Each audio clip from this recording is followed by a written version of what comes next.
बड़ी खबर, पुणे की एल्गार परिषद में भड़काऊ भाषण देने वाले शर्जिल उस्मानी ने माफी मांगने से इनकार कर दिया है। एएमयू के पूर्व छात्र शर्जिल उस्मानी की जुबान से हिंदुओं के लिए जहर निकला था, लेकिन अब अफसोस के दो शब्द नहीं निकल रहे हैं। पुणे की एल्गार परिषद में हिंदुओं के खिलाफ भड़काऊ भाषण पर शर्जिल उस्मानी ने माफी मांगने से इनकार कर दिया है। हमारे संवाददाता दिनेश मौर्य से बातचीत में शर्जिल ने कहा, जो कहना था वो कह दिया है, किसी धर्म के खिलाफ नहीं बोला है।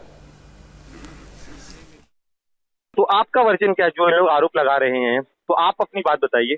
पर्टिकुलर वो अगर वास्तव को मैं जिक्र करूं, जहाँ पे पूरा हिंदू समाज चढ़ गया है, लोग लिंचिंग करते, फिर सुबह पूजा कर लेते हैं, हमसे मिलते जुलते, ये जो पूरा वाक्य था जिसको लेके I am talking about people who commit lynching. अब सारे लोग थोड़ी लिंचिंग करते हैं, तो सबको लिंचिंग जो करता है वो भीड़ है जी, राइट जी। उसमें से कुछ मतलब जिसकी वीडियो बनती है, जिसमें किसी की शक्ल दिखती है, उसमें से 4 लोग आते हैं जिनका नाम मीडिया में आता है, FIR में पहुंचता है। हाँ, अगर FIR होती है तो जी, otherwise it's all a mob that came, faceless nameless mob. तो मैं उनके बारे में कह रहा हूँ ना कि वो जब यहाँ तो मार दिया, ये सब किसी न किसी घर से ही आते हैं ना जी। तो घर से आते होंगे तो ये तो नहीं बताते होंगे कि हमने लिंचिंग किया है। ओके ओके, लेकिन ये वहाँ पे जाके आराम से अपने माँ बाप के साथ रहते होंगे, अपनी वाइफ के साथ रहते होंगे, अपने बच्चों के साथ रहते होंगे। They do everything what we all do। जी जी। तो फिर उनका कॉन्शियस कैसे अलाउ करता है कि वो लोग रह भी लेते हैं, फिर वापस आते हैं, फिर यही कर रहे हैं। They are doing everything normal person does। जी। And then देखिए sir, able to do such।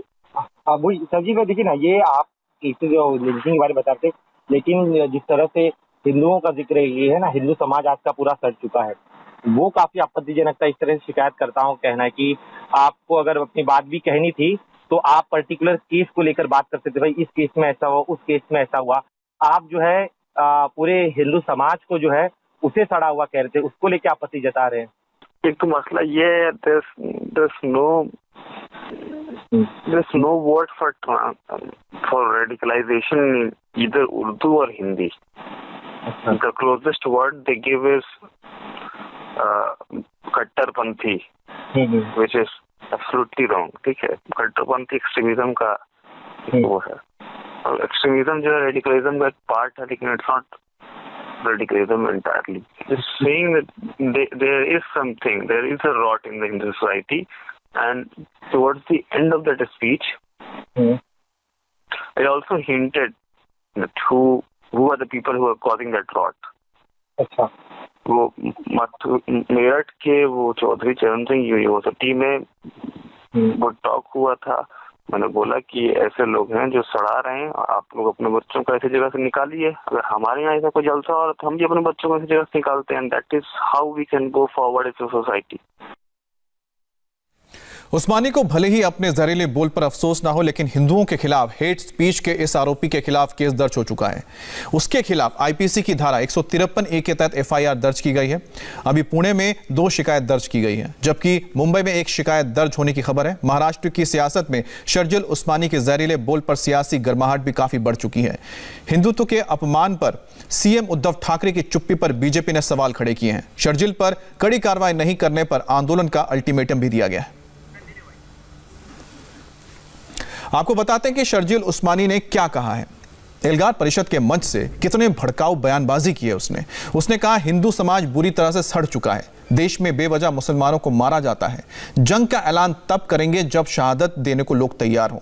Sharjeel ने यह भी कहा कि उसे भारत की न्यायपालिका कार्यपालिका पर कोई भरोसा नहीं है। उसने यह भी कह दिया है कि उसे इंडियन स्टेट यानी भारतीय राज्य पर ही भरोसा नहीं है। सुना आपने कि शर्जिल क्या कहता है। एक और बात साफ कर दूं, अब बात ये कहनी है मुझे, और ये ज़रूरी बात है, और खुसूसन यही बात करने मैं आया था। इससे पहले प्रेप टॉक चल रहा था कि आज का हिंदू समाज, हिंदुस्तान में हिंदू समाज बुरी तरीके से सड़ चुका है। जुनैद को, हाफिज़ 14 साला हाफिज़ मोहम्मद जुनैद को चलती ट्रेन में एक भीड़ 31 बार चाकू मारकर कत्ल कर देती है, कोई रोकने नहीं आता है। 14 साल के बच्चे को वो लोग हमारे और आपके बीच में से आते हैं, जिसको इस तरीके से नॉर्मलाइज कर दिया है, इस तरीके से आम बना दिया है कि लिंचिंग हो रही है, कोई बात नहीं। आज से पहले हिंदुस्तान में मुसलमान को कत्ल करने के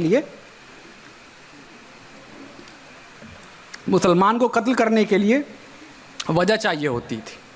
नहीं, ये इंडियन मुजाहिदीन से जुड़ा हुआ था, ये सिमी का मेंबर है, क्योंकि कहानी बनाई जाती थी, फलाना बम धमाके में इसका लिंक रहा होगा। उसके बाद रिप्रेशन स्टार्ट होता था, उसके बाद जायज़ करार दिया जाता था कत्ल करना, जुल्म करना।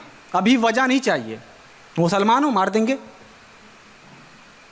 गोश्त खा रहे थे, बकरी है, चिकन है, बीफ है, क्या है, नहीं फ़र्क, मार देंगे।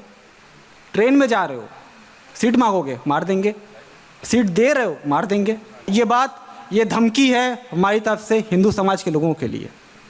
क्या समझिए इस बात को कि इंसान कितना भी कमज़ोर हो, कोई भी जिंदा चीज़, इंसान हो या जानवर हो, कितना भी कमज़ोर हो, अगर आप उसकी ज़िंदगी के साथ खिलवाड़ करेंगे तो पलट के एक बार जवाब ज़रूर देगा। अब एक छिपकली, अमूमन छिपकली काटती नहीं किसी को, छेड़ के देखिए 2 बार, काट लेगी। तो इतना भी ना करिए कि पलट के जवाब देना पड़े। और ये लड़ाई जो बात कह रहे हैं कि भीमा कोरेगांव को दोबारा याद कर रहे हैं, एल्गार परिषद है। यलगार का मतलब होता है जंग का ऐलान, और जंग का ऐलान तभी कर सकते हैं जब हमारे बीच में लोग शहादत देने को तैयार हों, सेक्रीफाइस करने को तैयार हों। तो सुना आपने शर्जिल उस्मानी की जुबान से कितने नफरत भरे लफ्ज निकलते हैं। अब आपको यह भी बताते हैं कि शर्जिल उस्मानी है कौन। शर्जिल उस्मानी अलीगढ़ मुस्लिम यूनिवर्सिटी का पूर्व छात्र है, जिसे पुलिस ने एंटी सीए मूवमेंट के दौरान 8 जुलाई 2020 को एमयू कैंपस में हिंसा भड़काने के आरोप में गिरफ्तार किया था। यह वही शर्जिल उस्मानी है जिसने एमयू में जेएनयू छात्र शर्जिल इमाम को भाषण देने के लिए इन्विटेशन दिया था। आजमगढ़ का रहने वाला शर्जिल उस्मानी गिरफ्तारी के बाद सुर्खियों में आया था।